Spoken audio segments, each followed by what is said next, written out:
Hello students, आज हम lesson number 5 पढ़ेंगे मोर ऑन पावर पॉइंट 2016। आप सभी को जैसे कि मैंने क्लास में बताया था कि पावर पॉइंट क्या होता है। पावर पॉइंट एक ऐसा प्रेजेंटेशन होता है जिसमें कि स्लाइड्स होती हैं और स्लाइड्स में हम लोग क्या करते हैं, स्लाइड्स में हम लोग इंफॉर्मेशन पुट करते हैं, स्लाइड्स में हम लोग टेक्स्ट डालते हैं, स्लाइड्स में हम लोग ग्राफिक्स डालते हैं। स्लाइड्स को प्रेजेंटेशन बनाने के लिए, प्रेजेंटेबल बनाने के लिए या फिर उसका एक प्रेजेंटेशन बनाने के लिए पावर पॉइंट फीचर माइक्रोसॉफ्ट ने दिया हुआ है। स्लाइड से जो हमारी इंफॉर्मेशन है, जो हमारे ग्राफिक्स है या कहे कि हमारे वीडियोस है, वो पावर पॉइंट में अट्रैक्टिव दिखते हैं।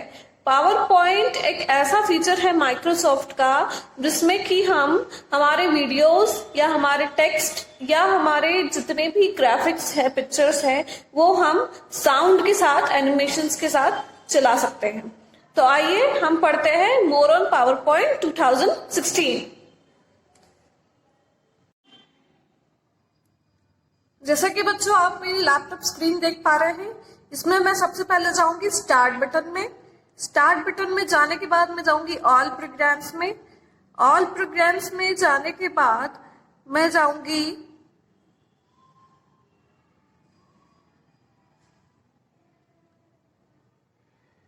माइक्रोसॉफ्ट ऑफिस में। माइक्रोसॉफ्ट ऑफिस में जाने के बाद मैं जाऊंगी पावर पॉइंट में। ये बच्चों मेरा पावर पॉइंट यहाँ पे ओपन हो गया है। यहाँ पे मेरा ब्लैंक प्रेजेंटेशन है। तो सबसे पहले हम सीखेंगे कि फोटो एल्बम कैसे बनाते हैं। तो सबसे पहले आपको जाना है, यहाँ पे ये ब्लैंक प्रेजेंटेशन आप देख रहे हैं मेरे लैपटॉप स्क्रीन पे। सबसे पहले मैं जाऊंगी इंसर्ट टैब पे। यहाँ पे आपके पास कितने सारे टैब है, file, home, insert, design, transitions, animation, slide show, review, view. पर इसमें से हमको जाना है 3rd नंबर के टैब पे, जो कि होगा इंसर्ट टैब। इंसर्ट टैब में सबसे पहले आपको मिलेगा, यहाँ पे सामने ही दिखेगा photo album. New photo album पे मैं जाके इसको क्लिक करूंगी। जैसे ही मैं न्यू फोटो एल्बम पे जाके क्लिक करूंगी, ये आपका डायलॉग बॉक्स ओपन होगा। अब इसमें से जितने डायलॉग बॉक्स है, जैसे ये बोल रहा है एल्बम कंटेंट, एल्बम में मुझे क्या क्या फोटोज चाहिए। इंसर्ट टेक्स्ट, अगर मुझे टेक्स्ट इंसर्ट करना है मेरे एल्बम में तो मैं इधर भी जाके टेक्स्ट इंसर्ट कर सकती हूँ। अब मैं सबसे पहले तो यहाँ पे मेरा फोटो एल्बम बनाऊंगी, उसके बाद में उसमें टेक्स्ट इंसर्ट करूंगी। तो यहाँ पे मेरे लैपटॉप में जो पिक्चर्स थे उसको मैं इंसर्ट कर रही हूँ फोटो एल्बम में। अब यहाँ पे मैंने एक डेजर्ट ले लिया फोटो एल्बम में, इंसर्ट। अब मुझे और इंसर्ट करना है तो मैं और इंसर्ट करूंगी। डेजर्ट के बाद मैंने ले लिया जेलीफिश। यहाँ पे इंसर्ट टैब पे जाके मैं इंसर्ट करूंगी। इसके बाद मुझे और लेना है लाइट हाउस। मैंने लाइट हाउस यहाँ पे जाके और इंसर्ट कर दिया। अब ये मैंने 3 इंसर्ट कर दिए हैं पिक्चर्स। अब मैं यहाँ पे इसमें से या मेरे लैपटॉप में से मैं अपना साउंड इसमें डाल सकती हूँ और मेरी जो स्क्रीन है उसको मैं रिकॉर्ड कर सकती हूँ। ठीक है बच्चों, अब आएंगी हमारी चेंजिंग ऑफिस थीम। ठीक है, चेंजिंग ऑफिस थीम के लिए अब मैं जाऊंगी न्यू स्लाइड पे।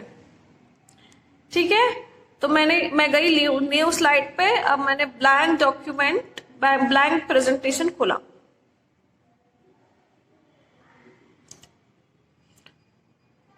ब्लैंक प्रेजेंटेशन क्यों खोला जाता है? क्योंकि अगर हमको किसी भी चीज में उसमें एडिटिंग करनी हो तो हम उसमें कर सकते हैं। अब ये मैंने ब्लैंक प्रेजेंटेशन खोल लिया यहाँ पे। अब मुझे चेंज करनी है, क्या करना है, ऑफिस थीम चेंज करनी है। तो मैं फाइल टैब पे जाऊंगी। देख रहे हैं बच्चे आप, फाइल टैब में जाके मैं जाऊंगी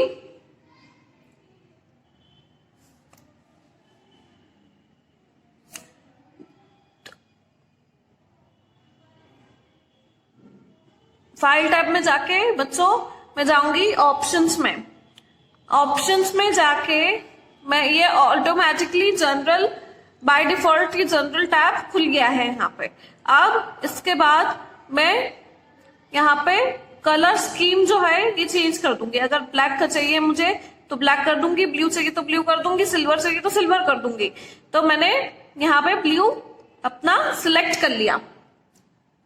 ब्लू सिलेक्ट करने के बाद मैंने इसको यहाँ पे इस डायलॉग बॉक्स को ओके कर दिया। अब ओके करने के बाद अब यहाँ पे अपन इसको कैंसिल करते हैं। तो यहाँ देखिए बच्चों, मेरी जो स्क्रीन है, लैपटॉप स्क्रीन, जो मेन स्क्रीन है, ओपन करने के बाद हम लोग स्टार्ट बटन ओपन करने के बाद जो लैपटॉप स्क्रीन दिखती है या आपकी डेस्कटॉप की स्क्रीन दिखती है वो ब्लू दिखती है। तो ये ऑफिस थीम से बच्चों चेंज होता है। हमको सिल्वर चाहिए सिल्वर हो जाएगा, ब्लैक चाहिए ब्लैक हो जाएगा, ब्लू चाहिए ब्लू हो जाएगा। तो ऐसे करके हमारी ये ऑफिस थीम चेंज हो गई। बच्चों अब हम पढ़ेंगे कि हम किसी भी प्रेजेंटेशन में कमेंट्स कैसे डाल सकते हैं, हम हमारे प्रेजेंटेशन में नोट्स कैसे लिख सकते हैं। तो सबसे पहले हम स्टार्ट बटन में जाएंगे, स्टार्ट बटन में जाके हम पावर पॉइंट में जाएंगे, पावर पॉइंट को हम क्लिक करेंगे, ऐसे करके ये पावर पॉइंट खुल जाएगा। जैसे ये बच्चों आप मेरी स्क्रीन देख रहे हैं, ब्लैंक प्रेजेंटेशन है यहाँ पे। अब ब्लैंक प्रेजेंटेशन में हम कमेंट्स नहीं डाल सकते बच्चों, तो हम क्या करेंगे, हमारा जो प्रेजेंटेशन था, हमारा जो फोटो एल्बम हम लोगों ने बनाया था, उस फोटो एल्बम को हम लोग ओपन करेंगे। ओपन करके हम लोग क्या करेंगे, इंसर्ट टैब में जाऊंगी, इंसर्ट टैब में जाके रिव्यू टैब में मैं जाके यहाँ पे मैं कमेंट्स लिख सकती हूँ।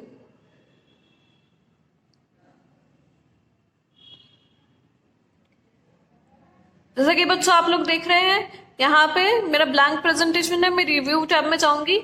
अब यहाँ पे मैंने मेरी स्लाइड में लिखा HDS, यहाँ पे लिखा मैंने क्लास 5th कंप्यूटर। ठीक है बच्चों, अब मुझे कुछ भी अगर मुझे याद रखने के लिए मुझे कमेंट लिखना है या नोट्स बनाने के लिए कमेंट लिखना है, तो मैं सबसे पहले काय में गई, मैं सबसे पहले गई रिव्यू में, रिव्यू टैब में। यहां से 1 2 3 4 5 6 7 8 टैब है यहाँ पे बच्चों, रिव्यू टैब। रिव्यू टैब में जाके मैं यहाँ पे न्यू कमेंट को मैंने क्लिक किया। अब मैंने न्यू कमेंट को क्लिक करके मैंने लिखा यहाँ पे, मुझे याद रखने के लिए मैंने यहाँ पे लिख लिया कि क्लास 5th कंप्यूटर का कौन सा लेसन है, ये लेसन नंबर 5, लेसन नंबर 5 है ये। तो मैंने लेसन नंबर 5 लिख लिया, मोर ऑन पावर पॉइंट।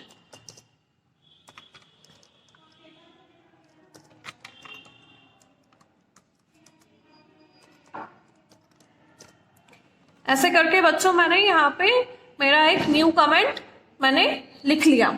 अब इसके बाद में न्यू कमेंट यहाँ पे मैं बहुत सारे ऐसे, जैसे स्लाइड्स हमने फोटो एल्बम बनाए थे वैसे ही हम हमारे प्रेजेंटेशन में बहुत सारी स्लाइड्स बना सकते हैं। जैसे कि मैंने आपको शुरुआत में बोला था, तो हम हर स्लाइड में अगर हमें याद रखने के लिए हमें नोट्स लिखने हैं तो हम उसको कमेंट के रूप में हम लिख सकते हैं याद रखने के लिए। अब ये मुझे बोलेगा सेव करने के लिए, तो मुझे सेव करना है, इसको नहीं करना है, ये मुझ पर डिपेंड करता है। मैंने डोंट सेव कर दिया। अब इसके बाद में बच्चों हम आएंगे स्मार्ट लुकअप पे। स्मार्ट लुकअप पे जाने के लिए मैं फिर से गई पावर पॉइंट में,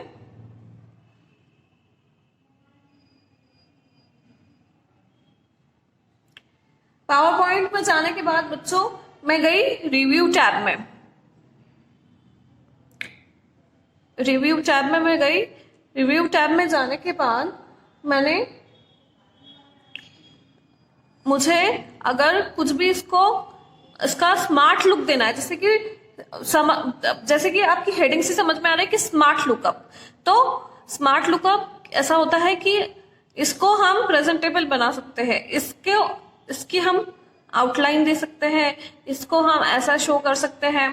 तो इसकी मैं कलर भी इसका मैं कलर शो करती हूँ, बैकग्राउंड कलर भी मैं चेंज कर सकती हूँ, या फिर मैं इसको छोटा बड़ा भी कर सकती हूँ। ऐसे करके मैं इसका स्मार्ट लुक कर सकती हूँ। इसके बाद बच्चों है इंक इनोवेशन। इंक इनोवेशन भी हमको रिव्यू टैब में ही आके मिलेगा। रिव्यू टैब में आके इंक इनोवेशन हमको मिलेगा। Ink innovation same as paint brush होता है बच्चों, उसमें हमको बहुत सारे टूल्स मिलते हैं बनाने के लिए, जैसे कि उसमें कलर्स भी मिलते हैं हमको, इरेजर मिलते हैं, बहुत सारे टाइप की पेंसिल मिलते हैं बच्चों। इसके साथ ही हमको हाईलाइट करने के लिए, जैसे कि आप कॉपी में या स्कूल में हाइलाइटर यूज करते थे, वैसे ही हमको इसमें हाइलाइटर यूज करने को मिलता है। किसमें? इंक इनोवेशन में। अब हम आते हैं वीविंग अ प्रेजेंटेशन, मतलब हम प्रेजेंटेशन को कितने कितने प्रकार से देख सकते हैं, कितने कितने टाइप से हम प्रेजेंटेशन को देख सकते हैं। तो मैंने जाके मेरा फोटो एल्बम जो हम लोगों ने क्रिएट किया था वो खोला। अब यहाँ पे ये है नॉर्मल व्यू, इसको बोला जाता है नॉर्मल व्यू। नॉर्मल व्यू कैसा होता है? यहाँ पे ये जो स्लाइड्स आपको दिख रही है इसको बोला जाता है नेविगेशन पैन, इसको बोला जाता है स्प्लिटर बार। ये जो मैं ऊपर नीचे कर रही हूँ इसको बोला जाता है स्प्लिटर बार, ठीक है। इसके ऊपर स्लाइड्स नेविगेशन पैन होता है, जैसे कि यहाँ पे ये 1 लिखा हुआ है, 2 लिखा हुआ है, 3, 4, ऐसे ये जो है ये स्लाइड्स नेविगेशन पैन है। इसको स्लाइड्स नंबर भी बोला जाता है। प्लस जो इसकी बॉर्डर आप लोग देख सकते हैं, साइड में येलो कलर की है, इसमें व्हाइट कलर की है, तो इसको बोला जाता है स्लाइड्स नेविगेशन पैन। अब यहाँ पे नीचे हम यहाँ पे इसके नीचे यहाँ पे आप देख सकते हैं, इसको बोला जाता है स्क्रोल बार, इसको बोला जाता है स्क्रोल। यहाँ पे हम लोग नोट्स भी लिख सकते हैं। मुझे कुछ भी अगर नोट्स लिखना है यहाँ पे मुझे याद रखने के लिए, तो मैं यहाँ पे नोट्स भी लिख सकती हूँ, ठीक है बच्चों। अब यहाँ पे इसके नीचे ये जो छोटे छोटे आप ये देख सकते हैं, छोटे छोटे, इसको बोला जाता है, ये देखो 4 जो स्क्वायर दिख रहे हैं बच्चों आपको यहाँ पे, इसको बोला जाता है स्लाइड शॉर्टर व्यू, मतलब मेरी जो स्लाइड्स है वो शॉर्ट हो गई। देख रहे हैं आप, ये स्लाइड्स शॉर्ट हो गई, तो मैंने वापस से ये जो स्क्वायर जो छोटे छोटे हैं इसको मैंने क्लिक कर दिया, तो ये वापस पहले वाली पोजीशन में आ गया। अब इसके बाद में है नॉर्मल व्यू। ये नॉर्मल व्यू है हम लोग की, जो हम लोग ने जिसमें बनाई थी फोटो एल्बम, वो नॉर्मल व्यू में बनाई थी। अब इसके बाद में है छोटा छोटा जो दिख रहा है आपको,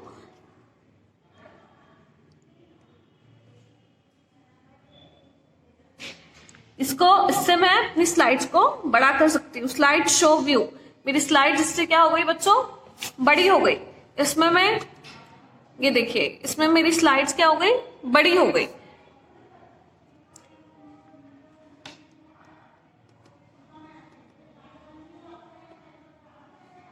वापस से मैं अपनी ओरिजिनल पोजीशन पे आ गई। ऐसे करके ये मैं स्लाइड्स को हम लोग ऊपर नीचे और कर सकते हैं, छोटा बड़ा भी कर सकते हैं। अब इसमें है आउटलाइन व्यू। आउटलाइन व्यू क्या होता है? ये पेन में होता है आउटलाइन व्यू। आउटलाइन व्यू हमने देखा नॉर्मल व्यू। नॉर्मल व्यू में हमने बहुत सारी चीजें देखी, जिससे स्लाइड्स नेविगेशन पैन हुआ, स्प्लिटिंग बार हुआ, फिर स्लाइड शो व्यू हुआ। इन सब में हम लोगों ने क्या देखा? ये नॉर्मल पोजीशन में है, फिर हमारी स्लाइड्स बड़ी हो गई, फिर हमारी स्लाइड्स छोटी भी हो गई, छोटी से बड़ी वापस हो गई, फिर हम इसमें नोट्स भी ऐड करें, ठीक है। अब इसमें हो गया आउटलाइन व्यू। आउटलाइन व्यू जो है वो हमको आउटलाइन पैन में मिलेगा।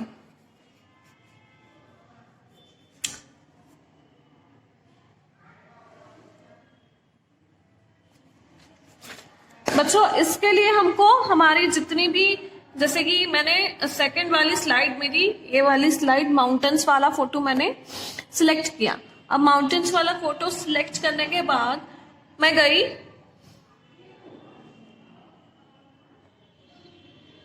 आउटलाइन में, ठीक है बच्चों। मैं यहाँ पे गई आउटलाइन में, यहाँ पे लेफ्ट हैंड साइड में आउटलाइन पे गई, स्लाइड्स पे गई। अब यहाँ पे मैंने थर्ड वाला ऑप्शन क्लिक किया, तो देखिए बच्चों यहाँ पे ये आउटलाइन जो की है वो आ गई। ऐसे करके हम हमारे फोटोज को, हमारे स्लाइड्स को हम आउटलाइन दे सकते हैं। इसके बाद में है slide shorter view. Slide shorter view मैं आपको पहले ही बता चुकी हूँ। स्लाइड शॉर्टर व्यू जो नीचे आप देख सकते हैं, ये स्क्वायर स्क्वायर है छोटे छोटे, इससे हमारी स्लाइड शॉर्ट हो जाएंगी। इसके बाद में है नोट्स व्यू। नोट्स व्यू भी बच्चों मैं आपको पहले ही बता चुकी हूँ कि हम नोट्स इसके नीचे लिख सकते हैं। इसके बाद में है रीडिंग व्यू। रीडिंग व्यू भी बच्चों मैं आपको बता चुकी हूँ पहले ही। रीडिंग व्यू में क्या होता है कि हम इसको बड़ा कर सकते हैं। ये देखिए ये बड़ा हो गया, तो इसमें हमको क्लियर पिक्चर्स दिख रहे हैं, हम इसको आराम से रीड कर सकते हैं, आराम से देख सकते हैं इसमें क्या क्या कलर्स हैं, क्या क्या शेड्स इन्होंने यूज किए हैं। इसके बाद में है slide show view. Slide show view जो होता है वो होता है नीचे जो बटन है आपका, ये देख रहे हैं आप, ये बटन से हम स्लाइड शो एक स्लाइड्स को शो कर सकते हैं। जैसे कि आपको हेडिंग से पता चल रहा है स्लाइड शो व्यू, तो एक हेडिंग एक स्लाइड हमारे इसमें ये शो हो गई है। ऐसे करके बच्चों हम स्लाइड शो व्यू भी देख सकते हैं। तो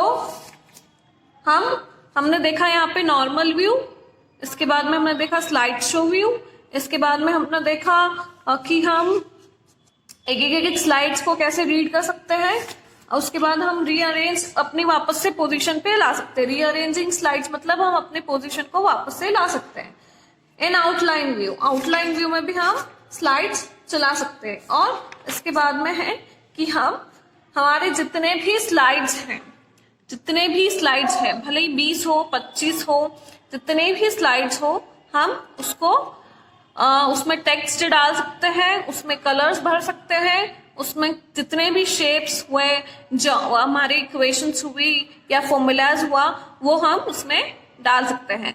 तो बच्चों यहाँ पे आपका power point more with power point 2016 chapter खत्म हो गया है। तो नेक्स्ट चैप्टर के लिए हम वापस से मिलेंगे।